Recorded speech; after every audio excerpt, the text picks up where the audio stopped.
Okay, so I've got all the clean bits here, the back plate, the top plate and the two side plates. So I'm going to start by assembling that first,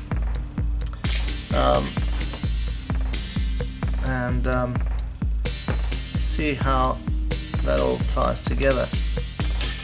Got the top plate.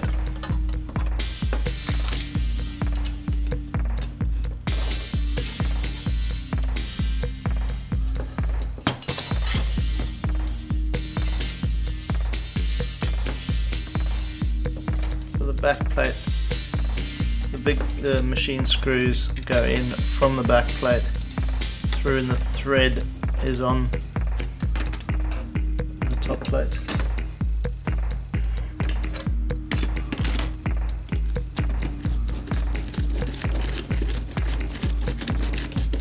I love this screwdriver.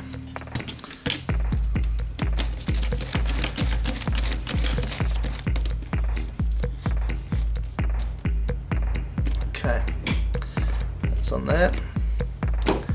Now we'll do the side plates.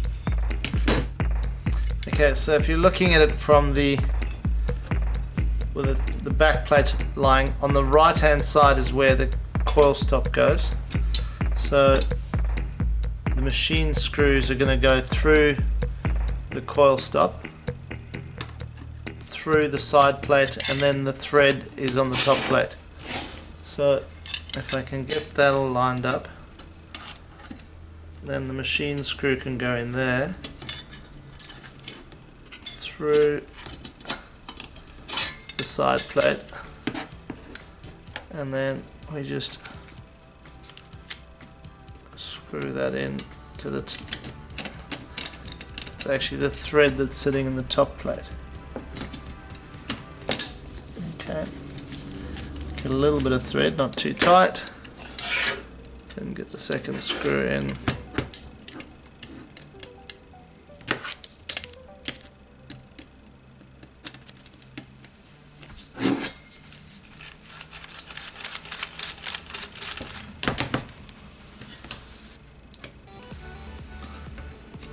Open that up.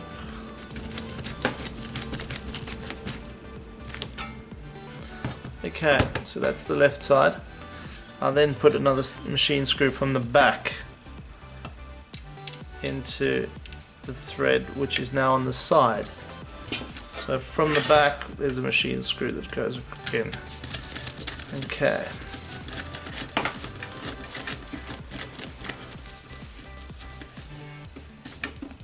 Okay. So that is the back, the top, the right side, and now we'll just do the left side on the same way. Again, it's got this little flap which goes on the top, and the machine screws go in from here. So okay, this is our main box.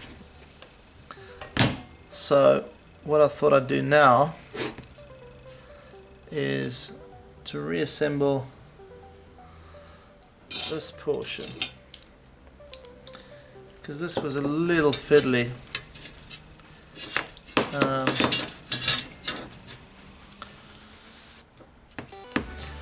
So the only washers were on the very outside that went in front of the E-ring.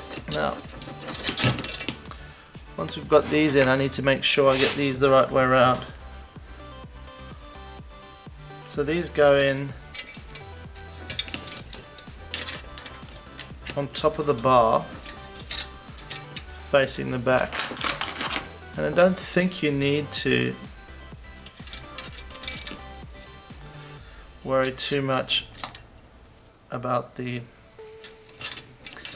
thing, but the spacing obviously now. But note that the little bit that points up, that's got to point towards the top of the unit, and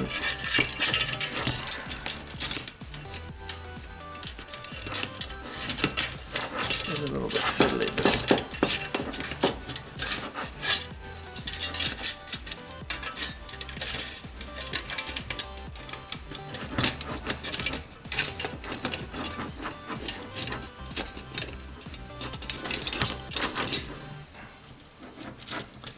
this rod is now through. We get a washer and then one of these earrings that goes on the end.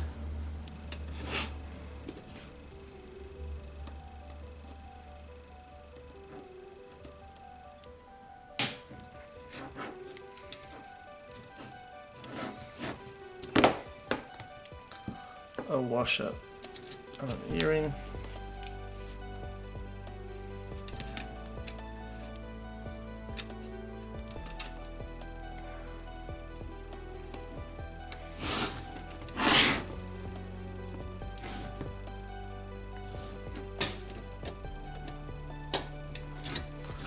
Okay, so you can see it's all nice and clean.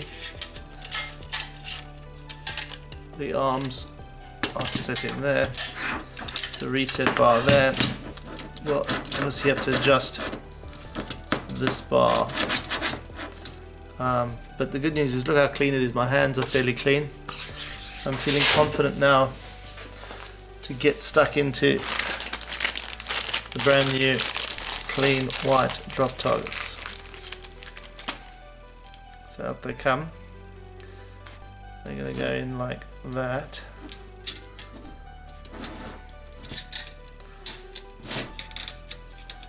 The first little arm on the right here.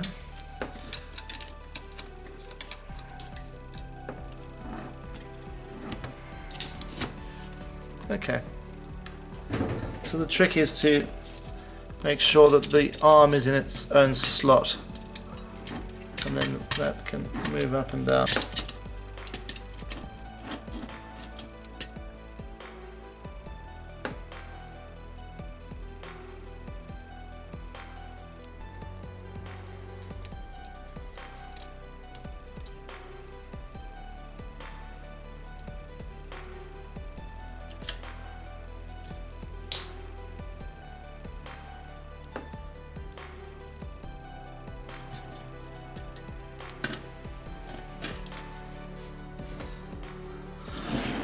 Okay, now we're going to get one of our clean bolts, slip it in from the side.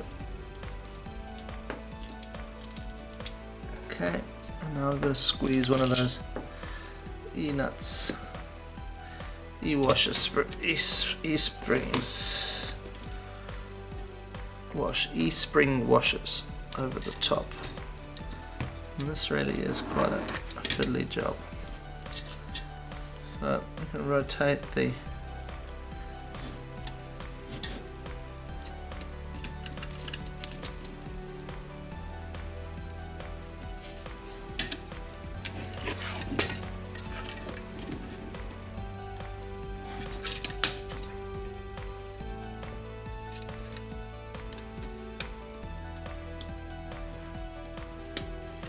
okay. In that goes, and I'll put the spring on it.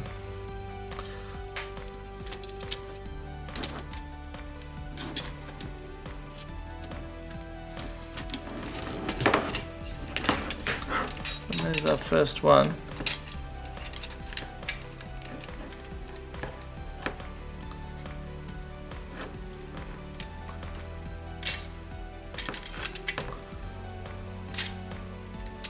Okay, so I want to put the rest in now that I've got one and I've got something to work off of.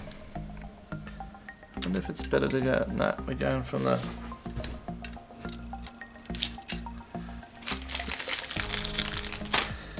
go in from the top, slide this across,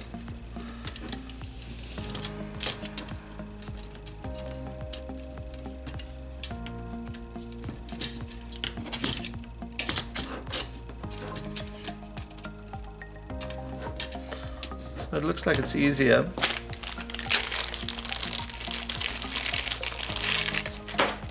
If you actually get your arm out the back. So once you've got it slipped over, you can put the metal leg through the groove and then it just slides on through so that you can secure your pieces. Then we're going to get the bolts, slide each of the bolts in.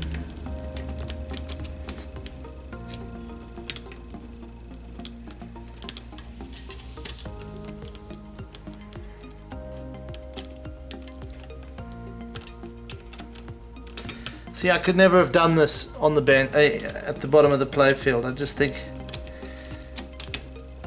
you know,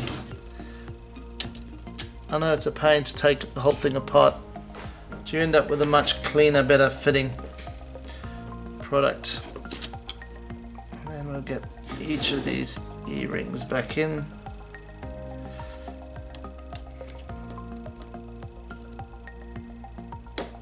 Okay.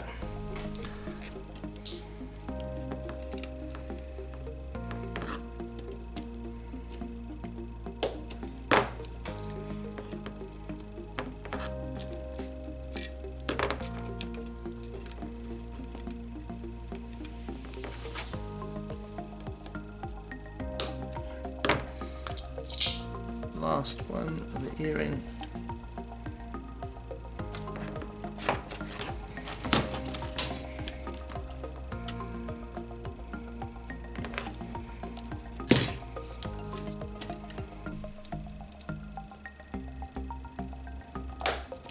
Beautiful.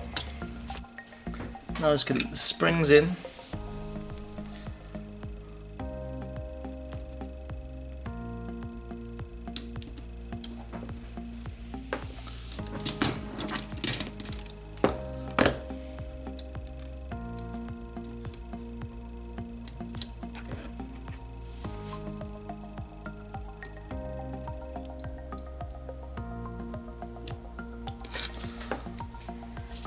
And those springs attach to the hole in the middle of that leg over there. If you have a look. 1 second. So the spring is attached into that hole. You've got your E-spring on each side and you've got your leg which is in its slot through the back of the drop target for each of these. And the moment you get each of those in,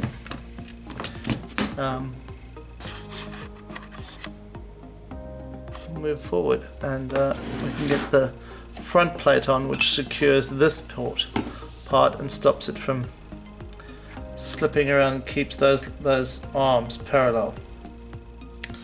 Okay, so those are all in. Okay, we're going to put the coil back in. So we're going to reuse the old coil sleeve because I don't have one of these metal ones. Just so that there's a record of it. The coil sleeve is basically 51 millimeters long and on the outside 16 and on the inside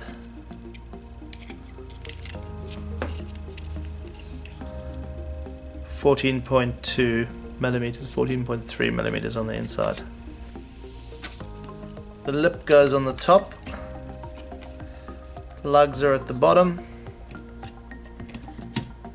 and then this stopper goes in like that.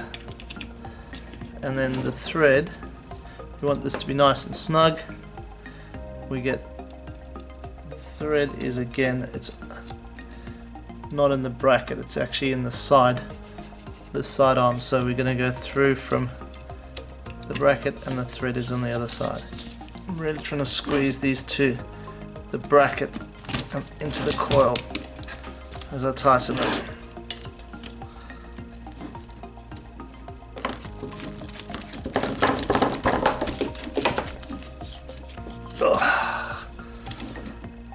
Okay, it's really tight. Okay, so now and that simply goes in there. The top piece obviously we're going to put in at the end after we've screwed these in here. Right, the crimping of this.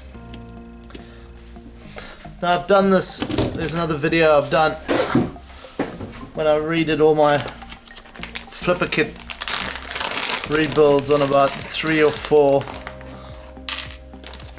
Bally Williams machines. Okay, so I saved you the trouble of looking at me crimping. So I've got that on that side. I will put in the other 2 wires in there, and then put this all back together. So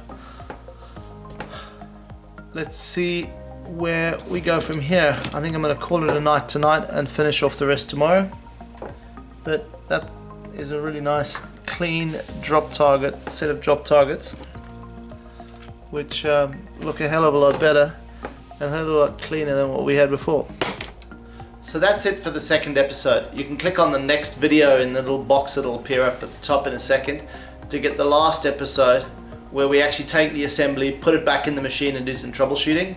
If you like this video, you can click like, you can subscribe, you can hit the little bell to make sure you don't miss the next ones. But that's it for now, and I'll see you next time.